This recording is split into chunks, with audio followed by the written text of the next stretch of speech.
After 5 years at Linden Rescue, saving lives is just another day at the office for Sarah Houghton. EMS is exciting. It's always different. You never go on two calls that are the same. But the part of the job she values most is teaching others how to save lives. Okay, so that's good.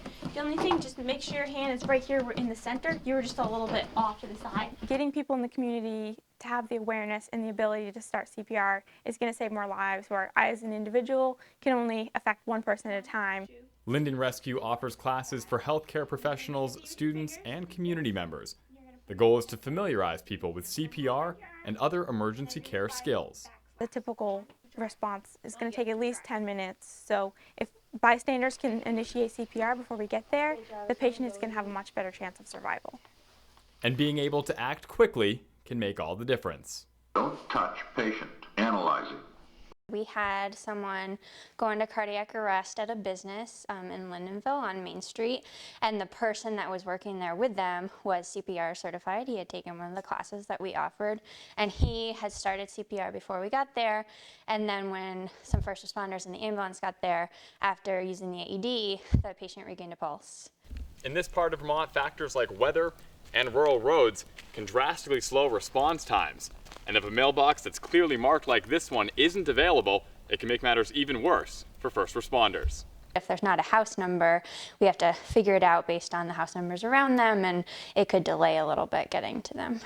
At local pools, lifeguards are the bridge between aquatics emergencies and EMS care. As a result, they too have to keep their skills sharp. Lifeguards save lives not simply by watching the pool, but then they have to know what to do when someone is in trouble. And so, it's absolutely crucial. The two go hand in hand. While learning the skills can seem like a daunting task for professionals like lifeguards and members of the general public, a basic understanding is the first step. I think that once people start taking the class and get the information, they're more comfortable with it. If you don't know what you're doing, then it can kind of seem like this big thing. I wouldn't be able to recognize it. I wouldn't be able to stay calm and act in an emergency. But I think getting the information makes you more confident. According to Houghton, it's a small effort that can go a long way. It's pretty easy to take the class. It's usually like 2 hours for a CPR class, so it's a very small commitment for something that's very rewarding. Reporting for the Vermont Center for Community Journalism, I'm Tyler Cadorette in Lyndon.